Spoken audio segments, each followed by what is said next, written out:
Μέκα της γονιμότητας χαρακτηρίζεται η Ελλάδα από πρακτορεία που μεσολαβούν για να έρθουν στη χώρα μας άτεκνα ζευγάρια και να υποβληθούν σε εξωσωματική θεραπεία. Ο αριθμός τους παρουσιάζει τα τελευταία χρόνια θεαματική αύξηση και μαζί έχουν ανέβει κατακόρυφα τα έσοδα από αυτή τη μορφή τουρισμού. Η έρευνα που έκανε η Κέλλη Χινοπόρου παρουσιάζει πολύ μεγάλο ενδιαφέρον. Το οικονομικό κόστος όσον αφορά την Ευρώπη είναι το μισό σε σύγκριση με την Ευρώπη και το 1/3 και 1/4 σε σύγκριση με την Αμερική. Σε πολλές χώρες, όπως για παράδειγμα στην Καθολική Ιταλία ή την Προτεσταντική Γερμανία, η δωρεά οαρίων απαγορεύεται. Στην Αυστραλία επιτρέπεται, όμως ο νόμος απαγορεύει την ανωνυμία της δότριας.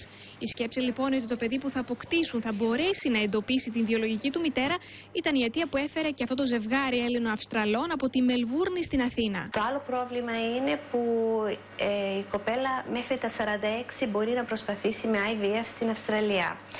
Εδώ είναι στα 50. Η ψυχολογία μου να είναι πολύ καλή. Αυτό ήταν το παν για μένα. Δημοφιλές αγγλικό περιοδικό έφτασε να κάνει διαγωνισμό προκειμένου άτεκνο ζευγάρι της Βρετανίας να καταφέρει να κερδίσει διακοπές στην Ελλάδα και δώρο μη εξωσωματική. Διαβάζουμε στην ηλεκτρονική του σελίδα: κερδίστε μη εξωσωματική και διακοπές στην Ελλάδα.